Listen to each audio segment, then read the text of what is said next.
Good morning. Let's talk about quantitative variables with graphs. Now, before we get into graphing quantitative variables, it's important to discuss two different kinds of quantitative variables. They're continuous and discrete.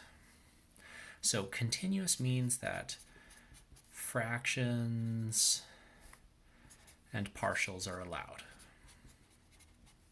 Discrete means whole numbers only. Let's talk about examples of things that would be continuous. Like, for example, someone's height. If we're measuring people's height, that'd be continuous because you can be, for example, I'm 6'2", so it's not like I'm just 6 feet and then I'd have to be 7 feet for my next measurement. So that would be a fractional allotment. If you talk about weight, like I weigh 150.28 pounds or whatever.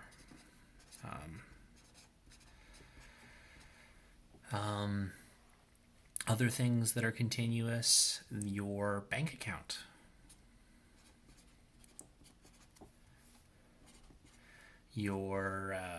Especially if you're accruing interest, your bank is accruing, generally speaking, they will include to the 100th of a percent in their books.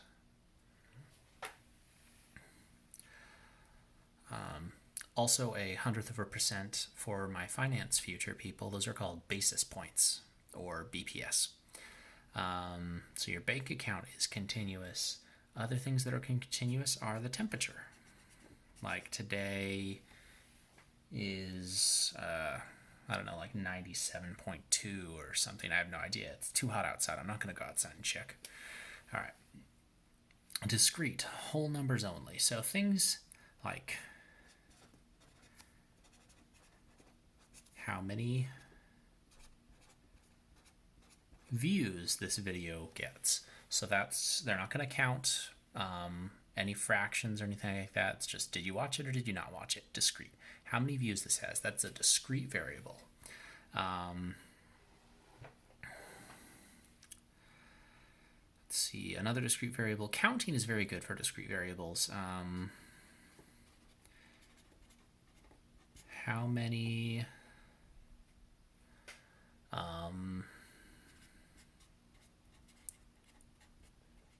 students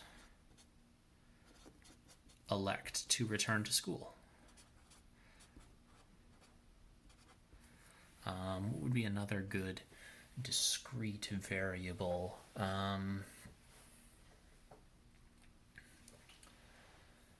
The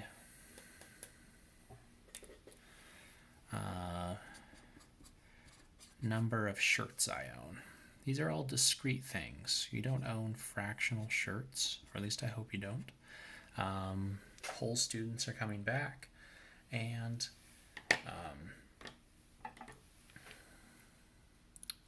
the number of views on this video will be measured in whole numbers. Okay, so let's talk about different ways we can represent these. Generally speaking, we want to use line graphs. Line graphs are great because they measure discrete changes over time or continuous changes over time. Like, for example, if I was going to say a height of a graph for Mr. Judd's weight. And over here, we'll just do the past 10 years. So we'll go from 2010 to 2020.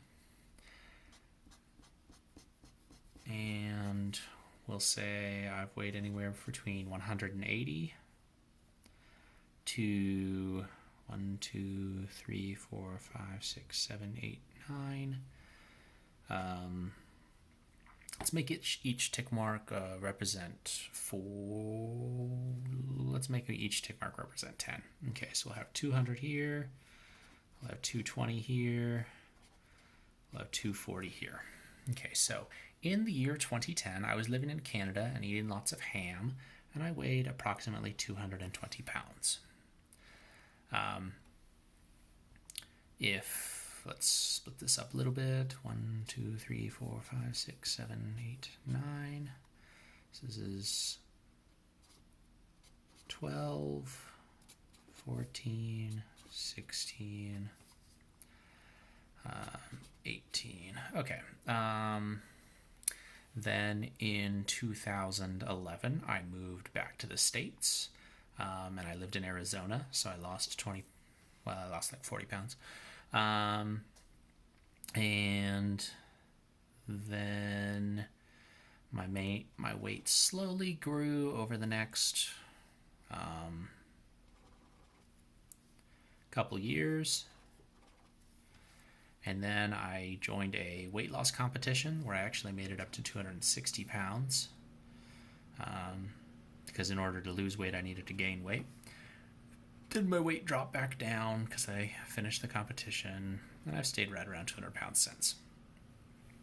However, my weight is not discrete. It's not like I went up to 260 pounds and then took some kind of magic pill and all my weight disappeared. There was a continuous change in my weight.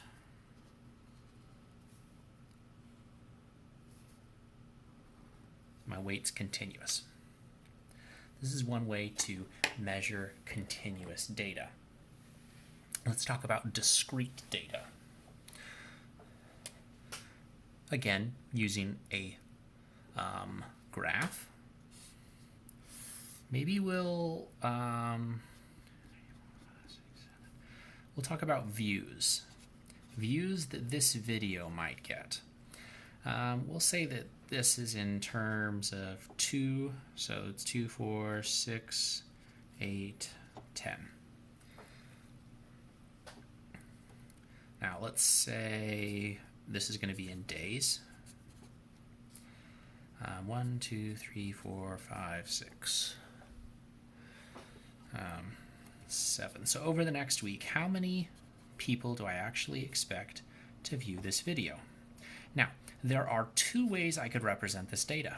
I could either say that I'm just going to be keeping track of views per day, or I could go with what YouTube does, and YouTube doesn't say how many people have watched your video that day. YouTube is going to keep track of the cumulative views. So maybe the first day I'll have 2 views. And the second day, maybe I'll have 2 more views, so that'll be a total of 4 views. Maybe nobody watches it the third day, because the third day is Saturday. And Sunday, nobody watches it again. But Monday rolls around and people are looking at their test scores, and 4 more people watch it. So now I'm up to 8 total views.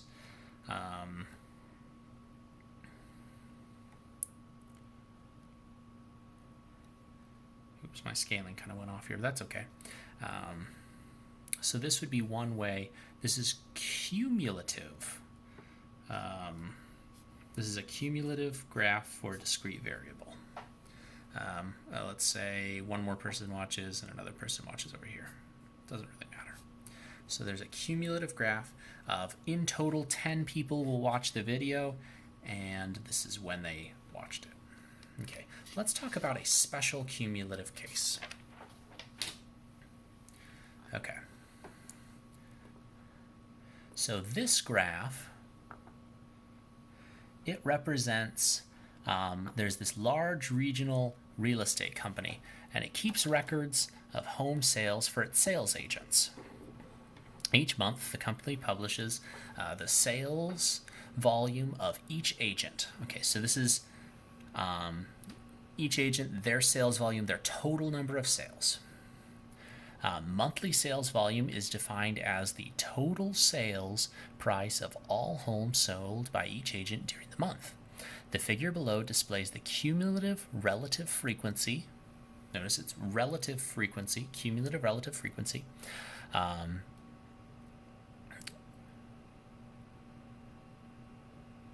Plot.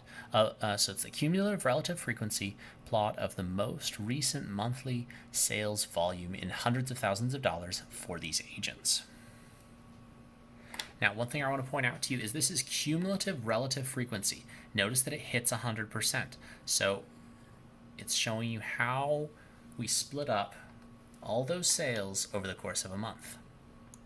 Now, there are 4 things I want to point out about this, 4 questions that I might ask you, say, on a test, or say that might have been asked on an AP test about a graph like this.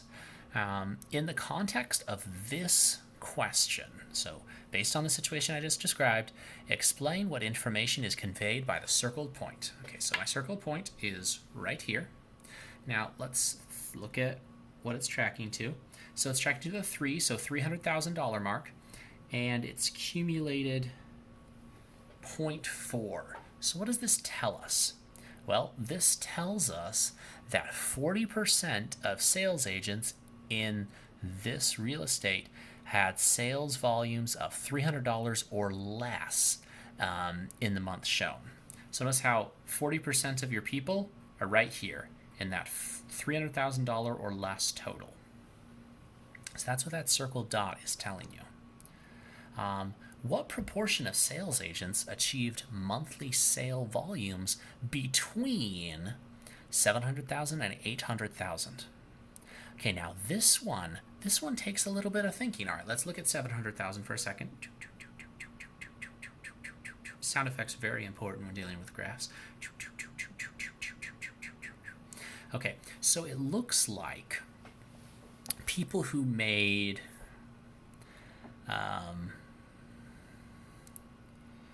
the probability of making less than or equal to 800,000 was equal to 0.8. This might be something you remember from your geometry class. If not, this is just a way of writing the probability of having less than or equal to 800,000, and we're talking about in the context of this graph, and the probability of having less than or equal to 700,000 is 0.7. Cool. So how do we find out the probability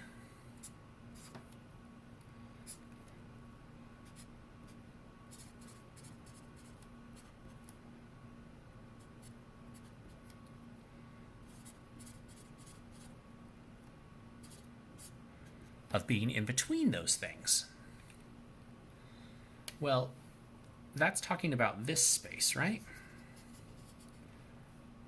Well, could we just subtract this from the big portion and get our answer? Indeed we could. So 0.8 minus 0.7, probability of an agent making between 700,000 and 800,000 is 0.1. Or 10%, depending on how you want to say it. Okay, now let's talk about another portion of this graph. It says, for the values between 10 and 11, so 100,000 and 110,000, on the horizontal axis, the cumulative relative frequency plot is flat. In the context of this problem, explain what that means. Okay, well, what would that mean if we didn't accumulate any agents in between these windows? Well, that means that no agents, there weren't any agents whose monthly sale volume was between 1 million and 1.1 million. I forgot to carry a tens value, I'm sorry. But when there's no accumulation, that means that there were no agents in that category. Okay, the last thing we would talk about for this is let's say that there's a bonus given by this real estate company, which would be unsurprising for the top 20 sales agents. So it's like, hey, if you're in the top 20%, we'll give you some extra money at the end of the month. So what would be the minimum amount of money that minimum cumulative sales that an agent would need to make in order to get that bonus? Let's look at this for a second. Well, a top 20% would be right here, from 0.8 to 1.0. Okay, so the very minimum to be at 0.8 is right here at $800,000. So the minimum amount of money you would have to make for this real estate agent over the course of the month would be $800,000 to be in the top percent. So this is a good introduction into discrete and continuous variables in graphs. Good luck.